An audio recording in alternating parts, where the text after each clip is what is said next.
Thank you for joining us today. My name is Brad Miller, and this is the Chronically Human podcast, where we have discussions aimed at creating a better world with more individual freedom and less unnecessary suffering. Today's guest is Professor Deirdre McCloskey. She taught economics from 2000 to 2015 and history, English, and communications at the University of Illinois at Chicago. She's a well known economist, historian, rhetorician, who's written 17 books and over 400 scholarly articles. We have a great discussion about her trilogy of books based on her fascinating concept of bourgeois virtues. These are the virtues that allow individuals to develop and to thrive within a free market society. She also explains why persuasion and rhetoric are vital to understanding economics. And I was very happy to talk to her about her concept of the two secret sins of economics. These sins, which almost all mainstream economists make, are used to create the regulatory framework of the financial and healthcare systems which affect us all. Thanks for listening, and I hope you enjoyed the conversation as much as I did. Thank you, Professor McCloskey, for being on the show. Well, I'm glad to be here. Well, great. I appreciate that. I found your work to be very fascinating, especially your concept of bourgeois virtues and your trilogy of books. I've not read yet, but I've definitely read the essays behind the work, and I'm going to dig into them as soon as I can about the concept that that there are virtues of the free market capitalist system, and that's not really discussed. And the difference between the aristocracy and the peasant virtues, it's a different idea. And yeah, so I definitely want to go ahead. Well, it's an old one actually, and it's rather forgotten in the modern world because we're so far from the age of the aristocracy and the peasants that we forget that these middle class folk have their own version of virtues. Courage, for example, is seen in the virtue of enterprise. So there, it's not that there was a change in the virtues of the middle class in the 18th century, but there was certainly a change in the attitude of the rest of the society towards those virtues, such as enterprise. Definitely. And I think your concept of commercial courage, I think that falls into what you're talking about, is so missed today, and especially about one of the virtues that I was looking through the list that you broke it down and the difference between the aristocracy, the middle class, the bourgeois, and the peasantry. And one of those is optimism. And I think that's something that's forgotten, that's a vital aspect of the free market system, that it's optimism that drives commercial endeavors, that we can make the world a better place. That's certainly true, and an interesting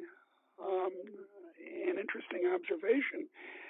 That on the left and the right, there are two forms of pessimism that are crippling in modern politics.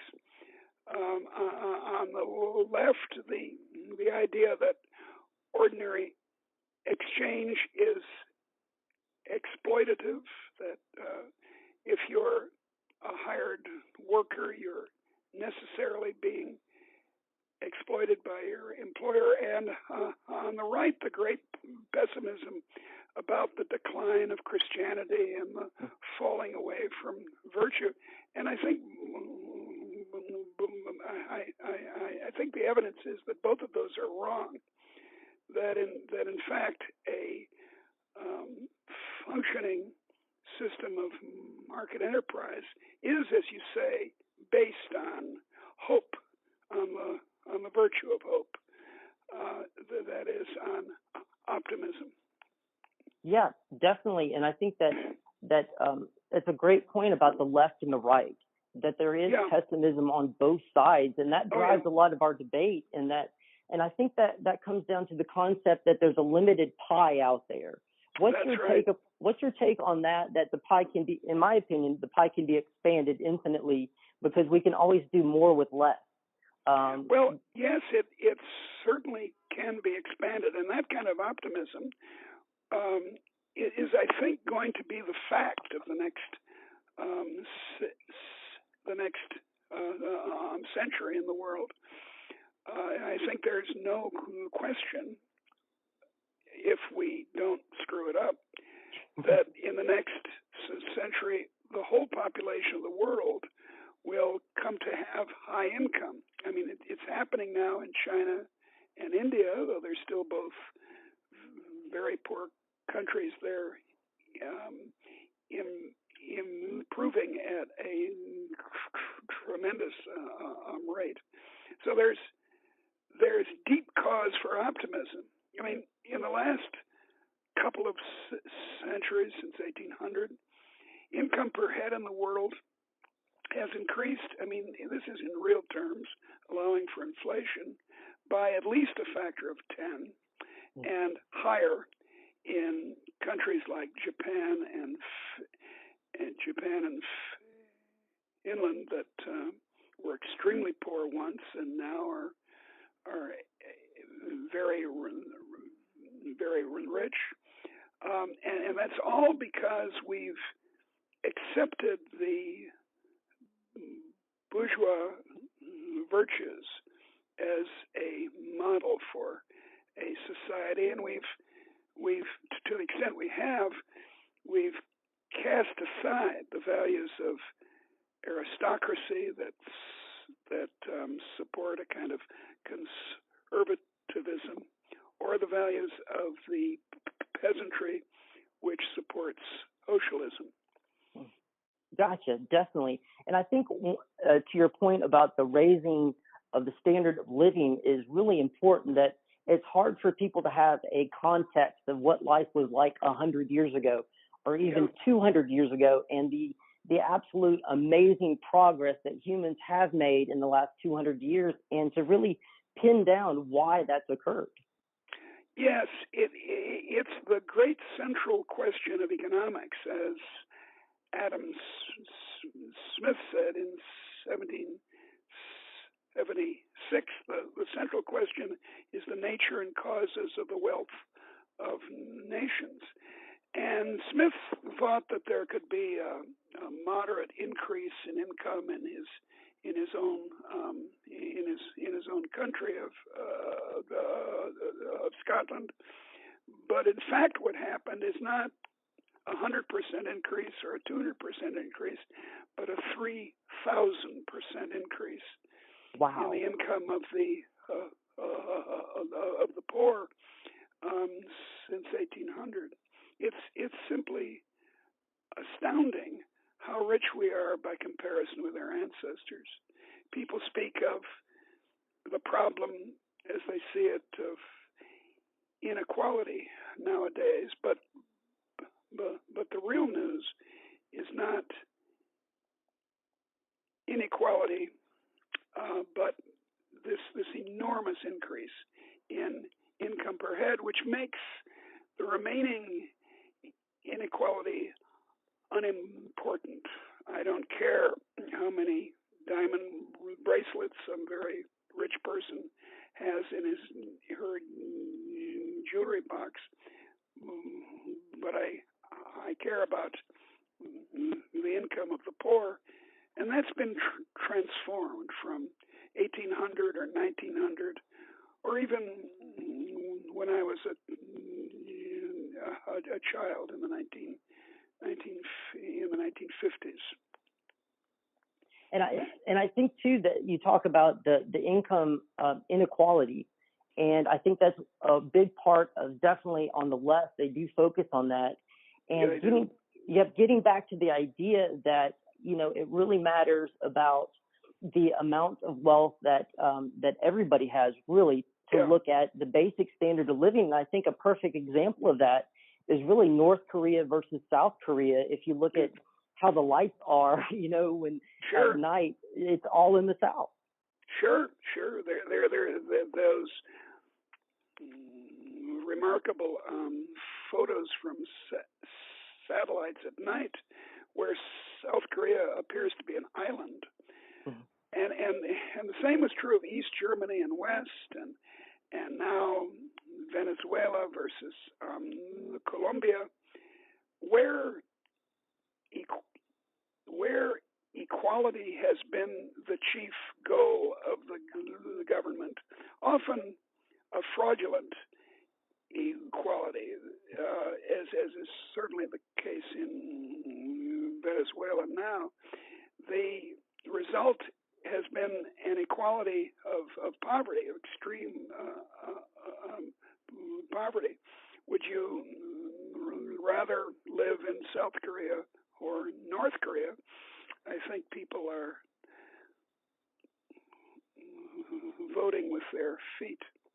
Oh, that's a great point as well, is that people do vote for their feet. And that's one thing about the immigration debate that I don't think is talked about a lot, is that why are people leaving where their family is? Why are they leaving where their history and their culture is to go somewhere where they don't even speak the language? Sure, and that's been true of almost all of our ancestors in the United States, who made the astonishingly courageous choice of coming here. And I don't object to immigration at all. I think it's a hideous thing to attack immigration on the part of the descendants of immigrants. But in any case, there's this voting with one's feet. I remember when I first went to Hungary. This was in 1968, the summer of 1968. As we crossed from Austria into Hungary, which was of course still under communism, I was shocked and outraged that the guns in Hungary were pointing inward. Oh, wow. The guns at the border were not defending Hungary from invasion, but were holding the population of the country in jail. And the same thing holds in Cuba to this day. And it's interesting to observe that in Venezuela, they're adopting the same policy to try to stop people from emigrating. And I think that harkens back to your list of bourgeois virtues and the difference between those of the aristocracy. And I think that the more that the state gets involved with an economy, the more that the guns are pointed at the citizens, and that you're limited by your choices of what you can do and how you can vote with your dollars, or even what you can talk about. Yeah, it's the modern slow socialism, as I call it, not fast socialism, not violent expropriation, but slow expropriation by taxation and regulation, is a reinvention of feudalism. In essence, the ordinary citizen is made into a serf of the state, and we have a new aristocracy of politicians and officials who, as you say, take over more and more of our life. And this has to stop. We've got to move back to a society of freedom and individual responsibility. That doesn't mean we shouldn't help the poor, but I think the main reason, the main instrument of helping the poor is a vital, prosperous economy. And I would definitely agree with that. I think there is an ethical side to the economics of individualism. That Yes, when it's based on voluntarism and that profit is not evil. From profit, you can take care of people within your business, and you can take care of your customers better, and then you can help the wider community as you see fit. Yes, and in any case, aside from the desirable charity that people like Andrew Carnegie or Bill Gates exercise, you pay your workers a lot in a productive economy because they're highly productive compared with their ancestors. So it's not merely that that profit is available for charity, but that it instructs the economy on the places of where investment should take place to take advantage of innovation, and that makes the whole economic machine work much better than it did before by these astonishing factors of improvement that have happened since 1800 or 1900, namely on the order of 10 or 30 or even higher magnitudes. It is truly astounding when you do look back. I think Stephen Pinker is his name. He's a professor who talks about Pinker. Thank you. He talks about human progress and about the amazing innovations since the Enlightenment. Yeah, well, he's a psychologist, and he's relying on the work of economic and social historians who have who are the ones who have found out these amazing facts about how much things have improved. So he's not the original source of these ideas. In fact, the idea of progress, of the ability of the whole economy to improve is a very new one. It was not assumed in the ancient world or in the medieval world that everyone could get better off. The assumption was that the Lord could get better off by extracting more from the poor, and that it was necessary to have the poor to get the work done. They had to be poor, and that was finally overturned slowly after 1800, and we got more and more confident that real income, the ability to buy and consume goods and services, would steadily improve. And now in the world overall, including very poor countries now, income per head is going up by 2% a year, which doesn't sound like very much, but it means that in 36 years, income per head will increase by a factor of 2, and in a longer period by a factor of 4, and then 8. So it was not expected before 1800 that this kind of thing could possibly happen, and yet it did. Now, do you think that explosion of economic activity had to do with the idea of private property? Is that one of the key elements of that, or do you think it has more to do with the virtue side of it? No, it had. Of course, you need property, and it has to be private in order to provide the correct instructions from the consumers and the producers about what exactly to do, how to innovate, how to improve things. But the fact is that private property is extremely common in history. Mm-hmm. Indeed, Roman law, for example, in ancient times, was perfectly adequate in protecting private property. In China, private property was in some ways enforced in a way superior to that in, say, England in the 16th and 17th century. So what didn't change was the rules of private property.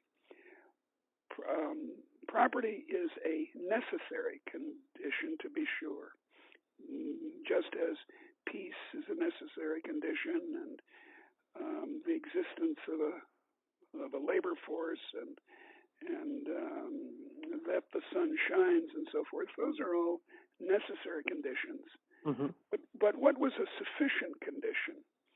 What changed in northwestern Europe in the 17th and especially in the 18th century was this new respect for the virtues of the bourgeoisie, this new acknowledgement that progress, innovation was desirable and should be allowed. And most important, an equality of social standing. Now, of course, we still don't have a perfect equality of social standing, but the notion that all people are created equal was an extremely powerful idea, articulated in the 1700s and spreading slowly to the entire world, and it inspirited ordinary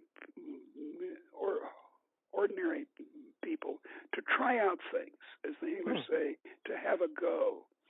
And that inspiriting is the core of the modern explosion of innovation since 1800. Well, that's a great point. It's the spring in the watch. Okay. Property rights, peace, and so forth, honest government, education, and so forth are the gears. You have to have them, or the watch doesn't work. But the motive force, the spring, was equality of respect, not equality of outcome, but of respect.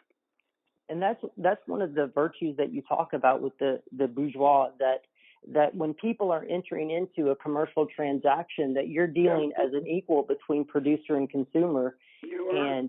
And that's something unique in history, and that in order to facilitate that transaction, that your great point about economics is really about rhetoric, persuasion, and really storytelling, and that's based upon trust. And yes, it is. And how important that is. Well, in an honest conversation such as you and I are having now, we treat each other equally. In an honest transaction in the marketplace, we treat each other equally. Now, an aristocrat of old seizing your income for himself is not an equal transaction, no more than taxation nowadays by the IRS is an equal transaction. It's in both the old case and the new, it's an extraction, it's coercion, it's violence, and it's not this amiable, equal transaction. Now, of course, on the left, indeed in some strange ways on the right too, there is a tendency to view, there's a theory indeed, that transactions in the marketplace are not equal. That as I said before, that they're intrinsically exploitative. And this is a deep conviction on the left. It makes it very hard hard for them to understand the virtues of a commercial society. But when you buy a newspaper from the vendor or buy an ice cream cone, there's no sneering superiority on either side.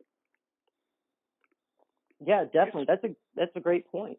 Yeah, it's voluntary. Yeah, and I think that's the key to all of this, that there's a difference between voluntary transactions and the ones that are based on force, and those who support the rise of the government intervention into ordinary lives and dictating what our choices can be. That every law and regulation is backed up by the force of government. It's like having guns pointed, like we talked about, not outside the border, but inside the border. That's right. And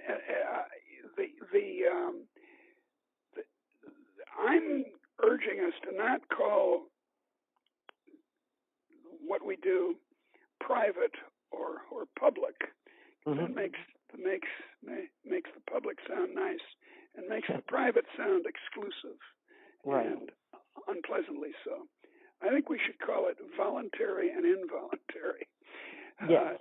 Voluntary transactions are what we do when we buy an ice cream cone or go to work, for that matter, for pay. Involuntary is everything else, when we're coerced. And the great idea in the modern world is not nationalism or socialism, but what's properly called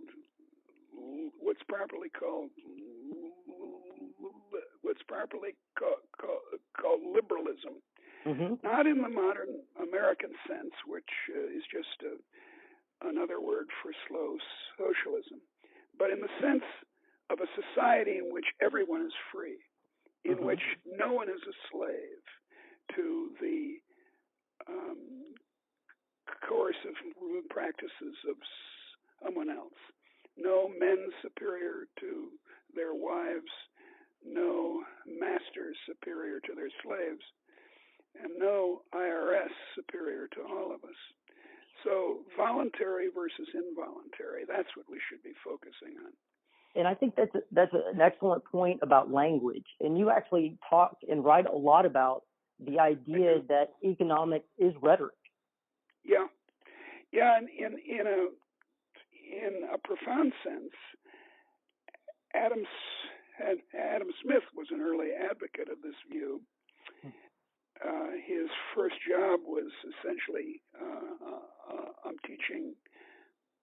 teaching composition to 14-year-old Scottish boys, and he believed all his life that economic transactions that we regard as being about I give you cash and you give me an ice cream cone are in fact matters of persuasion.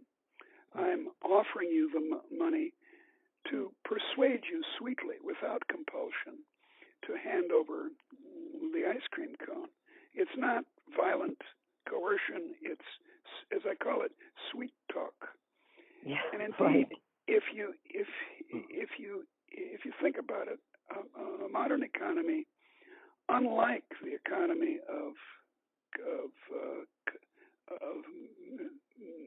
coercion and real inequality before the 18th century, a tremendous share of what we do is persuading, is sweet talk, not just in advertising, which is the thing that first springs to people's minds, but in management.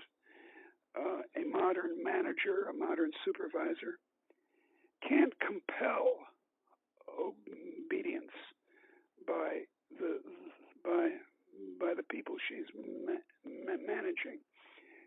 These are free people; they're not slaves, so they can move away. They can say, "No, I'm not going to do that," and go to some other job. And so that kind of freedom means that management is a matter of sweet talk, of persuasion. I've I've calculated that 1/4 of labor income in the United States is earned by sweet talk. The police, for example, if you ask them how much they use violence, coercion, they say, well, no, that's not terribly important. What is important in my job, they'll say, is persuasion, sweet talk, and that's true of teachers. It's true of doctors and nurses. A tremendous amount is this changing people's minds as we express it by speaking to them sweetly. Yeah, definitely about persuasion. I think I used to be in banking, and so part of my job was sales. Sure. And I read a lot from this author. His name's Grant Cardone. He's a sales trainer type of guy. Yeah. And he's got a book called Sell or Be Sold. And so the idea is that everybody is selling much more than they actually think about. And like you talk about and that a lot of people make their livelihood on being able to persuade people. And it's not cheating them. It's right. If I show you the proof of the Pythagorean theorem, if I do it voluntarily and you enter into this conversation about the Pythagorean theorem voluntarily, apparently both of us are made better off. Mm-hmm. I'm better off because I show how smart I am, say, and you're better off because now you know the Pythagorean theorem before you didn't. And if we become convinced that Coke is the real thing, that's an improvement on both our parts. And indeed, the massive expenditure on advertising that people often find so offensive is in fact a bond of quality between you and the Coca-Cola company. Mm-hmm. If a mouse is found in a can of Coke, once all that advertising, all that establishing that Coke is the real thing becomes instantly valueless. So advertising sales are not an evil. Mm-hmm. It's not just to keep the economy going. That's a false way of looking at it. It's that we're introduced to mutually advantageous deals that we didn't know about before. Yeah, and I think a lot of folks, when they think of advertising, they think of it as something new. But I had author Howard Bloom on, and he had a book about reinventing capitalism, and he had a chapter on how humans have been advertising with the use of makeup for like 200,000 years. That's and true. Birds do it. Bees advertise. They'll use persuasion in different ways, like through dance or through plumage. And that humans are part of the natural world, and that it's a natural expression about how to advance your genetic material as well as to better your life. Yes, and indeed, the bowerbirds, for example, the males create unique bird-by-bird museums. So to speak. Really? No, this is an astonishing fact. To entice the females to make a commitment to them, and they'll gather items, pieces of string or interesting leaves or something, and they'll put them in this bower, this nest that they've made. I'm talking about the males. Mm-hmm. So it's profoundly sweet talk. Mammals in general are loving. That's how they succeed genetically. You have to raise the young mammals to maturity, and that, of course, comes into our nature as humans. Humans, in fact, are unusually cooperative by comparison with the other great apes, and so this enticing, this showing people things they didn't know before, opportunities for trade that they hadn't heard of before. That's an absolutely crucial part of any economy, and has been because of this change in attitude towards the middle class, towards the bourgeoisie. It's been the scope for it has been enormously increased in the modern world. That is the scope for finding new opportunities for trade, for all kinds of things, such as containerization, which was invented in 1956 by a man in North Carolina, or any of the thousands and thousands of mechanical and organizational innovations that have been made since 1800. Those are all opportunities that someone had to persuade a banker, such as you once were, right, or a customer, or themselves, or workers, or suppliers, to buy into, as we express it. Yeah, definitely. And I think too, with the idea that that humans naturally cooperate is something that I think is truly amazing, and that people take that for granted. And you were talking about innovation, and I think that a lot of people who don't even think about economics, but they also like beer, can relate to that, because I don't drink myself, but I know people who do, that this is the best time in the history of the world to be a beer connoisseur because of the craft beer market. Yeah, as an excellent example of improvement. When I was a kid, the beers available were these mass-produced things, and in the opinion of connoisseurs, they weren't very good. And now, as you say, we've had this explosion of craft beers, and there are thousands and thousands of examples of this. When I was young, car tires would wear out in about 4,000 miles. So we all learned to replace tires. They were always blowing out or wearing out on the road. And that's changed entirely. Now, if your tire doesn't last, I don't know, 40,000 miles, you think you've been cheated. And for the car itself, you know, it was common in the 1950s to have to replace the engine after some few thousands of miles, replace the whole engine. Oh, wow. Now you feel that you've been cheated if your engine doesn't last for 100,000 miles. And so it goes. I mean, there's been fantastic improvements in medicine, and of course, over the long term, startling improvements in medicine, which have, and in nutrition, and in sewerage, that have since 1800 enormously increased the span of life. And that applies, by the way, even to very poor countries. In Bangladesh, the expectation of life at birth is now approaching that of the United States.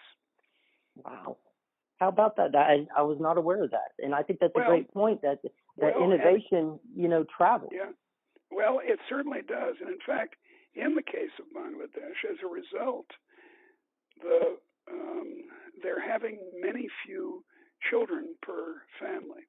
Once you had to have 6 children born in order to expect to have 2 who survived.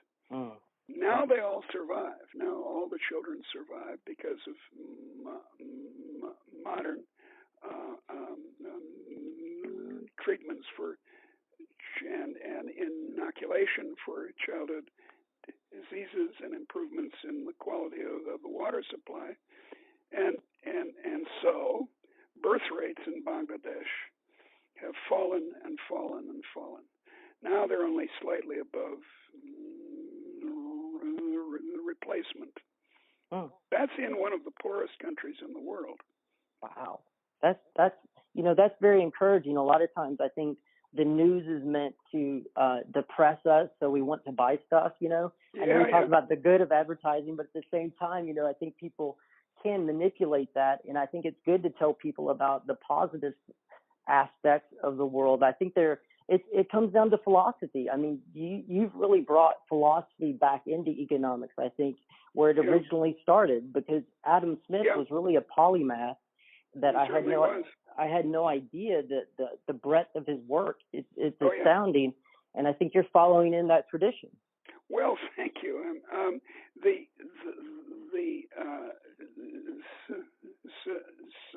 Someone that everyone should see his videos and read his books is a man named Hans Rosling, Rosling,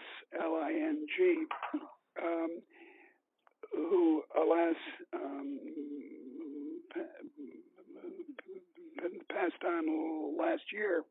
But he, like me, is optimistic about the future, and like me, he's emphasizing how much things have improved, and he does these wonderful performances explaining things like the shocking fall in the birth rate and even in very poor countries. So I think there's grounds for tremendous optimism, as we were saying before, and the pessimism is dangerous because it leads us to bad policies, to attempts to violently redistribute income, or from the conservative side to violently police the poor. Yeah, that instinct seems like it might even be somewhere deep in our nature and expressed in different ways on the left and right. I'm not sure. I haven't really delved into the psychology of that, but there definitely could be something there fundamental that maybe we have to work through as a species. Well, I don't know. We're mixed. We're cooperators. We're competitors. Both of those are all right if they're expressed in the economy. But we're also inclined, and there's no doubt about it, to violence of various sorts. So, there's sweet talk and sweet cooperation, and even sweet and courageous competing with each other in sports, say, or in the economy. But there's also this tendency to coercion, because coercion is easier than sweet talk or honest competition in the market. It's easier. You just go get yourself a gun and hold up someone. Right. It's simpler. If you want to change someone's behavior, a 38 is a very fast way of changing their behavior. Yep, and the idea of coercion in the marketplace, I think, is actually growing in popularity. There's a lot of talk of the Green New Deal out there and about fast socialism, using your terminology. I like that. I love the term slow socialism. I've not heard that before, but it seems like they're trying to crank that up. Do you think that has to do with the lack of economic understanding of the average American, or is it just the class of rent seekers out there has just grown so large that this is the natural outcome? I think it's both, and certainly it's not so much the class of rent seekers, although I understand what you're saying, but it's the class of what I call the clerisy. The intellectuals, the artists, the movie makers, the journalists, and the people in politics who gain from making us angry at each other, and that's bad for us, for sure, because it makes cooperation harder. There's a very deep egalitarianism in humans that comes from our long experience, hundreds of thousands of years, as hunter-gatherers. Small hunter-gatherer bands are egalitarian. One must not think of the chief. That's a later and larger social arrangement. It's not the chief who's the boss. Everyone's the boss. It's too easy to kill arrogant usurpers in a small band of 15 people. If someone gets out of line, they're put back in line very fast. So there's a, so to speak, biological substrat of egalitarianism, to which is added in the modern world the truth that we all grow up in families. And in a family is a naturally socialist enterprise. Mom is the central planner. Income mysteriously comes from mom and dad, and especially dad going to the office. What's that all about? And especially in a modern economy, highly specialized, where we're dealing with people on the other side of the world without being aware of it, you don't see where income comes from. If you're on a farm in 1800, you know where meat comes from.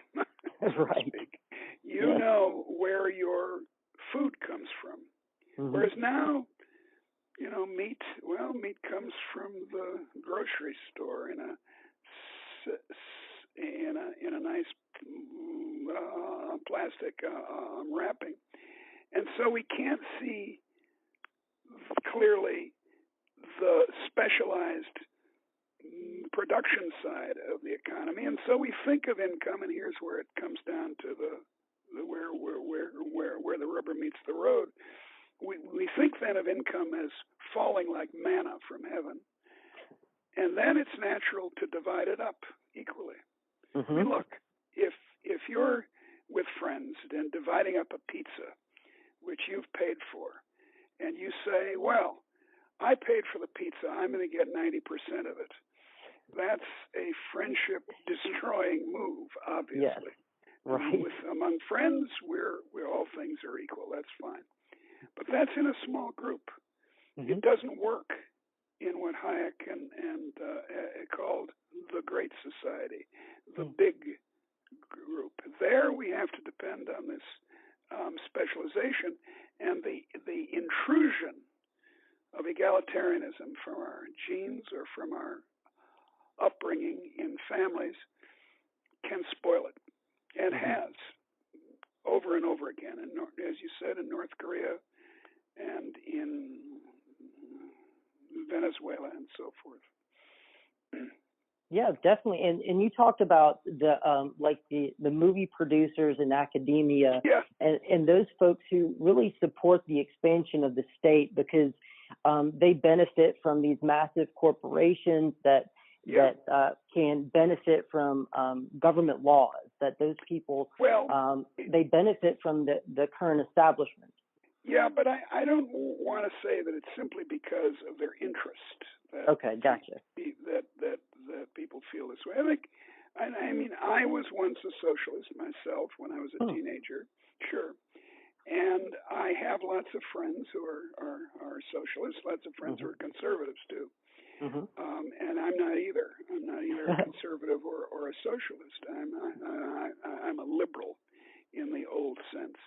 Classic liberal. Yes, but I don't think that people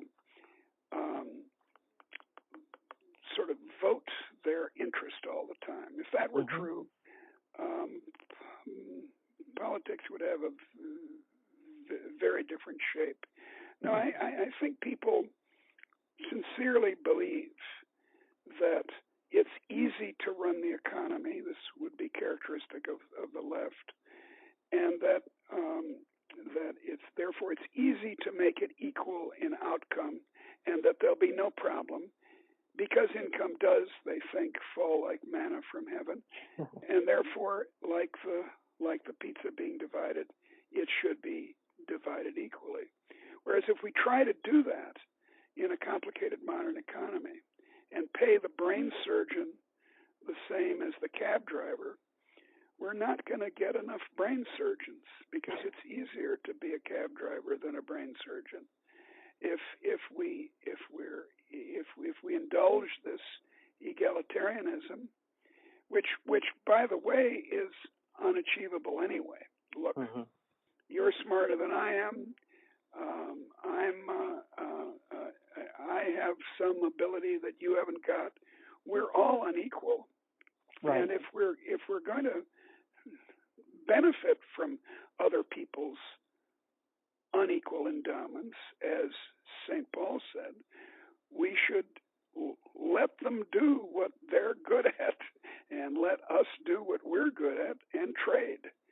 That's to take advantage of inequality instead of railing against it and making the economy work extremely poorly, as it does in supposedly egalitarian places like, as we said, North Korea. Yeah, exactly. And I think you had a great point about people thinking income falls from the sky like manna. And I think that humans, I've been reading a lot of Carl Jung lately, and that I think personally that humans are built naturally to have religious instincts, and that I think it was Nietzsche that talked about if you destroyed or take away somebody's God, you have to replace it with something else. Yes, indeed. In fact, I've argued in the first of these three books in my trilogy that humans need a transcendent. They need something beyond their own selfish, or you can call it that, their own individual development, or indeed the economic and social development of the society. They need something greater. They need something higher, and it can be God, which would be my own choice as an Episcopalian, but it can also be the Cubs, or science, or art, or the family. We just do need this third thing, this transcendence. And as you say, that's not always good news. If your transcendent is to kill the Jews, that makes you feel good, but it's not. It's an evil. So we need to understand this need for transcendence, and to the extent we can with persuasion, persuade people to try to achieve it in ways that are good. Yeah, and I think that boils down to the idea that you talk about the transcendent, about having a goal outside of yourself. Exactly. That is, because we're so limited. I think Hyatt talked about the knowledge problem, that nobody can know everything. Exactly. And in your book, your essay on the 2 secret sins of economics, that you talked about that sometimes that there's certain economists who like the idea of the arrogance of social planning, that they think that they can create algorithms to simulate an entire economy when that's been tried and that's failed. Well, for the last 100 years, economics has defined itself increasingly as what you might call a policy science. That I'm from economics and I'm going to help you is what they say. And I'm growing increasingly suspicious of this nudging or planning or improving people from the outside against their will. And I would much prefer a society in which the economists were philosophers and would try to persuade people that free trade's a good idea and that we should be free people in an economy, but not be social engineers as they think of themselves now. And if they were competent as social engineers, I would be more amenable to the idea. But But the trouble is that their tools are inadequate to the task. And there are two things they do wrong. And this is at a very high academic level, Mm-hmm. but it's fundamental to how modern economics operates. They use a technique factually, empirically, called tests of statistical significance, Mm-hmm. which is a terrible mistake.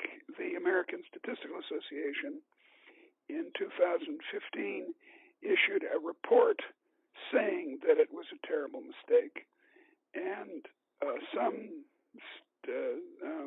statisticians have been saying it's a terrible mistake for 100 years, but people haven't paid attention and they carry on with this error. Mm-hmm. And then on the other side, in a way it's a similar error. The economists believe that abstract models of imperfections in the economy show that there are imperfections in the economy. So my friend Joe Stiglitz at Princeton, a Nobel Prize winner, says, aha, some people don't know as much as others, and therefore the economy is imperfect. Mm-hmm. And that's a spectacular non sequitur. We need to find that the economy is imperfect, not assume it is. So those are the two errors, the statistical error and the theoretical error. And that affects people in their daily lives, because I've been reading a lot about, I've also been chronically ill for 30 years. I had surgery when I was young. I've been in and out of the hospital about 50 times. Okay. I've gone to the doctors hundreds of times, so I've seen like the medical side of this discussion about economics and central planning. And that one thing that I've really dug into lately, and we're going to have a couple people come on to talk about, is the FDA clinical trials. Oh, And those are all based on statistical significance. Yeah, absolutely. So they're making the same mistake. The doctors are making the same mistake that the economists are, and it matters more. It matters for your treatment and mine. Mm-hmm. That the Food and Drug Administration has this absurd criterion of efficacy, which, by the way, was not in the original law establishing the Food and Drug Administration, and prevents treatments that work in Germany from being used freely in the United States, and to some degree vice versa, because mm-hmm. there's a version of the FDA in Europe as well. Yep, and definitely, and that affects people, in their lives. And you gave an example of mammograms in one of your essays about the statistical significance about, hey, wait a minute, that matters. It might only matter to one person, but that one person really, really matters. That's right, and in making the cost-benefit calculation, which I don't object to, I'm an economist. Right. If mammograms were fantastically expensive, then you might say, well, we don't need to have people have mammograms when they're 30 mm-hmm. or even 40. Let's wait until they're 50 years old. But actually, they aren't fantastically expensive. And in any case, the relevant cost is not just the financial cost, but the cost of, as you said, the rare person, the rare woman who gets breast cancer at age 30. Mm-hmm. It's her life that's at stake. So it's crazy to turn this over to one half of the numbers. That's what happens. Right. The value of her life is not considered in this calculation. Mm-hmm. All that's considered is the probability of what's called a type 1 error, which is an extremely partial and indeed, in most cases, beside the point way of deciding these trials, these drug trials. Mm-hmm. So or procedure trials. So I would like the FDA to be closed tomorrow, but I don't think it's going to happen. Yes, and you talk about the original impact of the original intent of the FDA.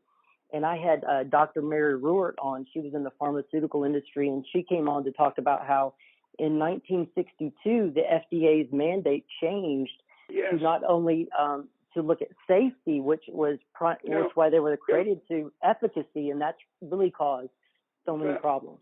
That caused tremendous problems. It's the FDA was originally founded to prevent people from being poisoned, not by intent, of course, but by accident or in adding bad things to bread or something. And as you say, and as she said, it changed, and now what's odd about the change is that if a drug has been approved for any purpose by the FDA, individual doctors can try it out for other things. That's a great point. That's how Rogaine was invented. Huh. Rogaine was once a treatment for heart disease, and the doctors treating men for heart disease noticed that their hair grew. And so, since these were middle-aged, largely white men who were being benefited by treating their male pattern baldness, it's now become a non-prescription drug. Wow. And I think that comes to the point of allowing experimentation, because I'm an outlier, so I don't show up in any of the statistics about efficacy on certain things, and so I've always been attracted to the idea that individuals should be free to experiment with themselves. Of course. And we've talked about. I'm sorry? That's right, at their own behest. In fact, the noblest kind of doctor experimentation is indeed experimentation on oneself. Mm-hmm. The cure for yellow fever, or not the cure exactly, but the discovery, the proof that yellow fever was transmitted by mosquitoes, which this discovery made the Panama Canal possible, because workers in the Panama Canal were dying in enormous numbers, and it had to be discovered how to stop this. That discovery was made by doctors putting their arms into boxes with mosquitoes and getting yellow fever. Wow, that's incredible. There's a great honor that's honorable. Yes. Whereas for a medical researcher to get a bunch of, prisoners from the jail to experiment on, which was actually surprisingly common in earlier times and much less so now, thank God, is unethical. It should be you as the patient, or you as the brave doctor, choosing your own treatment. It shouldn't be someone else's unethical decision. And I think that boils down to having skin in the game. Absolutely. Having skin in the game, and these doctors exposing themselves to mosquitoes literally had skin in the game. That's right, and that's how chemists. I was reading about drugs, how they got developed early on, and a lot of chemists would try the drugs on themselves. And that made sense to me. That's honorable. And I think it boils down to the idea, and we talked about it a little bit, about the media portrayal of the bourgeois virtues out there, that there's not a really well-rounded picture of what it's like to have commercial courage, or the risks involved of having to treat people as equals without force. And I think that was a great point in one of your works, that you talked about how it's so rare, especially now, and even back then when these were first concepts were starting to really be popularized, to have works that actually celebrate and encourage self-experimentation, or encourage people running businesses. That's right. Now, I think it's the case that in a society like ours in the United States, most people do admire commercial courage. I mean, consider how Steve Jobs was praised. That's a great point. And that's true enough. But the intellectuals, the clerisy as I call them, they're hostile to this. And so you get movies like Wall Street, both number 1 and number 2, that don't celebrate what makes us rich. Whereas Joy, a movie about 6 years ago about Joy Mangano, the inventor of the self-squeezing mop, or The Founder, which was about Ray Kroc making McDonald's into what it is now. Those movies celebrate enterprise, and those are healthy for our society. Now, I don't want to worship Steve Jobs, right? But I want us to admire what he's done for us. He made a lot of money. So did Walton in Walmart. But okay, he made a lot of money, but he made us much better off. And that's a great point too. And I think that turns back to your bourgeois virtues, and that I think one of those is gratitude. I think that's something that's forgotten about, especially with the discourse that we're having in politics a lot of times. Or I'm not in academia, but it sounds like I don't think a lot of courses on gratitude are being taught. Well, that's true. But there are lots of courses on envy. Yes. And they're not, and they're urging people to have envy. Envy is a sin. Yes. And it's one of the reasons it's a sin is that it's insatiable. If I envy you for your intelligence or your income, and you envy me for, I don't know, something else, we can go on envying each other forever, and it gets worse and worse and worse. Whereas we can, if we don't envy Steve Jobs, but celebrate what Steve Jobs has done for us, that's a much healthier attitude, and it results in us all prospering. Again, as St. Paul said, I want to emphasize this. He said, we all have gifts, the gifts of prophecy, the gifts of interpretation, and we should let us all exchange our gifts instead of envying them. That's a very powerful statement, and I think that's a great place to wrap up our conversation. I can't believe it's already been an hour. I've really enjoyed talking with you today, Professor McCloskey. Where can our audience find more of your work, and what would you like to promote that really epitomize what you're trying to spread to the wider world? The best place to go is my website, which I didn't design. I take no credit for it. It's called DeirdreMcCloskey.org. Okay. And you have to spell my first name right. Okay. It's against I before E except after C. Think of the word weird. Okay. It's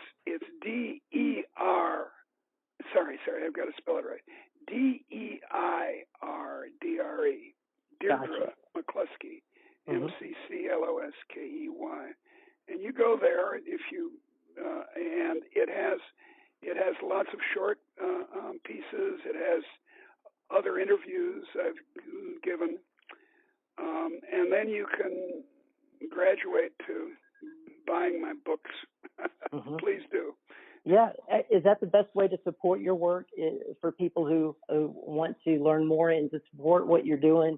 Is it buying your books? Is that the best way for them to do that? Well, it's one way. I won't send back the check if they send me money. Okay, I got you. That's great, because I think your work, especially the Bourgeois Virtues, I think that goes into the canon of like the ethics and economics of individualism that goes Indeed. along with like the Law by Frederick Bastiat, I Pencil by Leonard Reed, and Exactly. And all of those great works. I think it really adds to the conversation and brings it back to the individual, which we like to focus on the podcast about individuals. Only individuals act, and only individuals can make the world a better place. That's certainly true. Well, great. Well, thank you for your work today and your time today. I really appreciate that. And thank you, everybody, for joining us today, and we will see you next time.